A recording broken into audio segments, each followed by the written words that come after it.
celana cingkrang.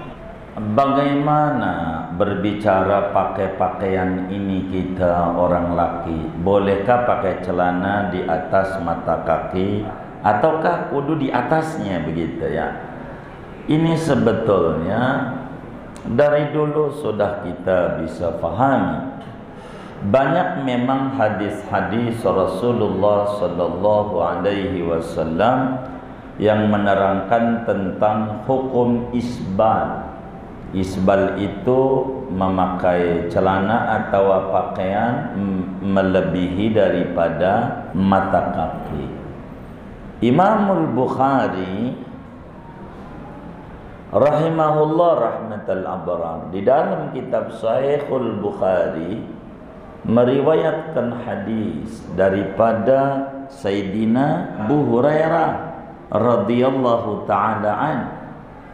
Kata Nabi, ma asfala tahtal qadamaini minal izari fa finnar. Apa-apa yang lebih turun daripada celana melebihi mata kaki maka masuk neraka. Ini bagaimana memahami ini? Inilah yang disebutkan oleh Imamul Haddad di dalam kitab Risalatul Muawanahnya.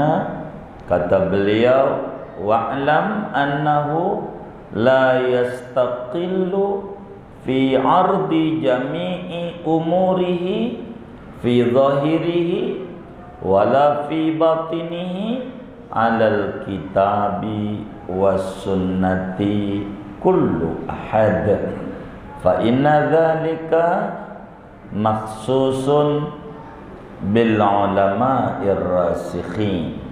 Tidak semua orang bisa langsung main comot-comot dari Quran dan dari hadis di dalam problem yang menimpa kepadanya, sebab tidak semua orang bisa memahami kandungan Al-Quran dan hadis secara utuh.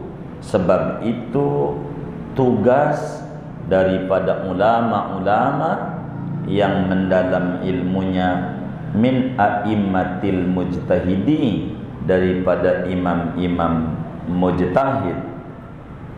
Oleh karena itu hadis semacam itu, karena masih banyak hadis itu yang menyatakan bila di bawah mata kaki itu neraka, sehingga memberikan kesan bila lebih daripada mata kaki adalah haram, dan bila di atas mata kaki adalah aturannya.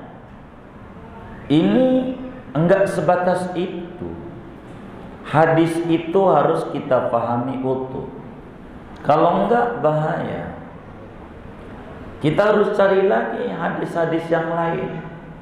Masih ada semacam itu juga tuh di dalam Sahihul Bukhari.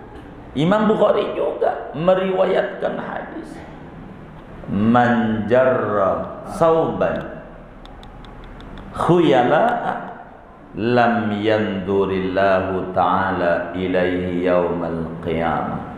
Siapa orang yang menurunkan daripada dia pakaiannya melewati mata kaki karena sombong, maka Allah tak pandang cinta, penuh kasih sayang dan ampunan pada dia daripada hari kiamat.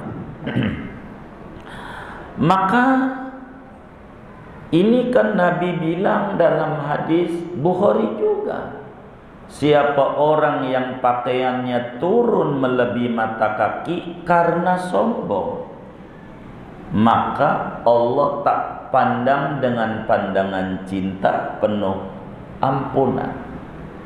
Jadi dalam hadis ini beda.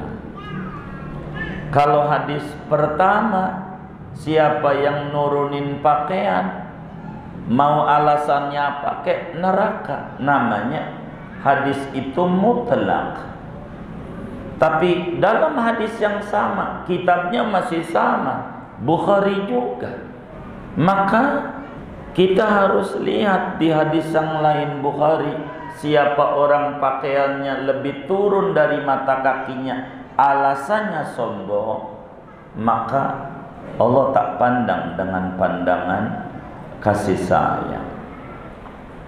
Maknanya boleh saja kita menurunkan pakaian melebihi mata kaki asal tidak sombong, karena adat daerahnya begitu, enggak apa-apa. Ini namanya hadis ini terkesan kontra. Kata Imam Suyuti di dalam Al-Itqan fi Ulumil Quran pada jilid 2, karena 2 jilid Al-Itqan itu, yahtajul mufassiru li kitabillahi wa sunnati rasulih ala arba'ata asyara fannan min fununil ilmi. Orang kalau mau terjun pada lautan Quran, pada lautan hadisnya Rasulullah sallallahu alaihi wasallam, dia butuh perangkat 14 disiplin ilmu harus dikuasai. Salah satunya ilmu usul fiqh.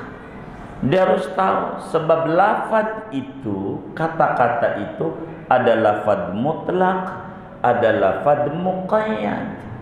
Apa itu lafaz mutlak? Apa itu lafaz muqayyad?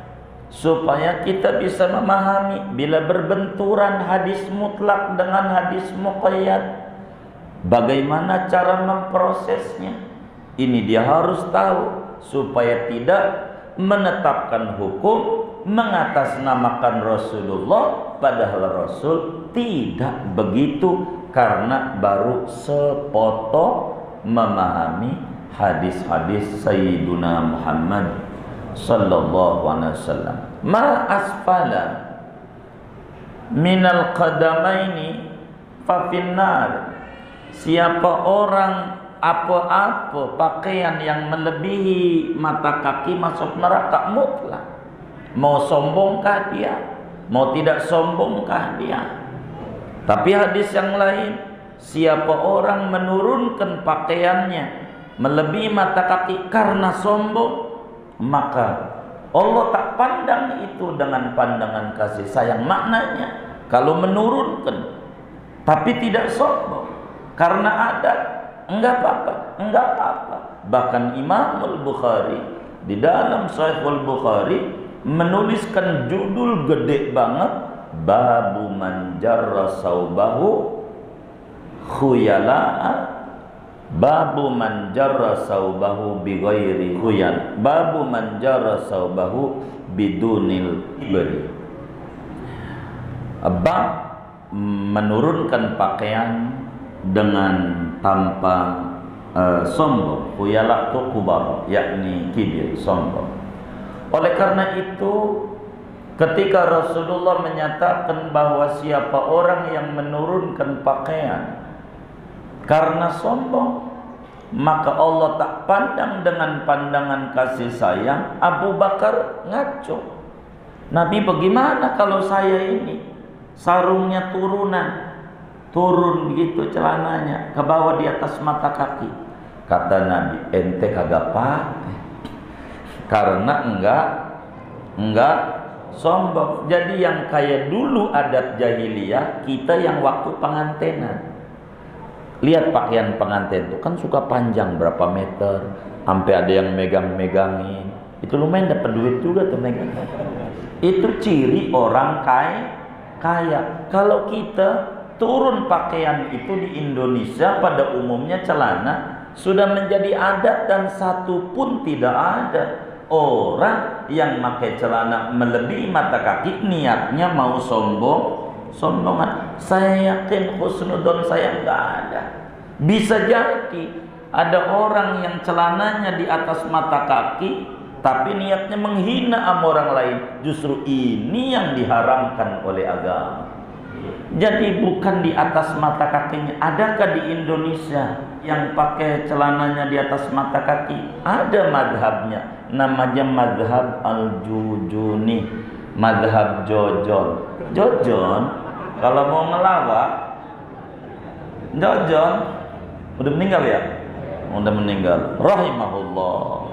Itu di atas mata kaki. Ya mungkin saja yang celananya di atas mata kaki ini ngikut Jojon. Adapun ajaran Nabi enggak kayak gitu-gitu amat, enggak. Islam tuh nggak kaku.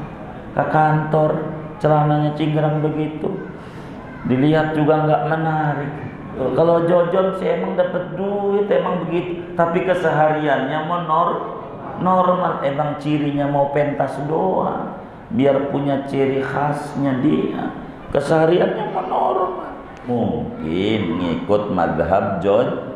Adapun madhab yang diatur oleh ulama enggak kayak gitu-gitu amat. Berbicara tentang pakaian enggak apa-apa. Enggak mesti saudara pakai RCTI, rombongan celana tinggi Indonesia. Jangan dicapai. Enggak apa-apa.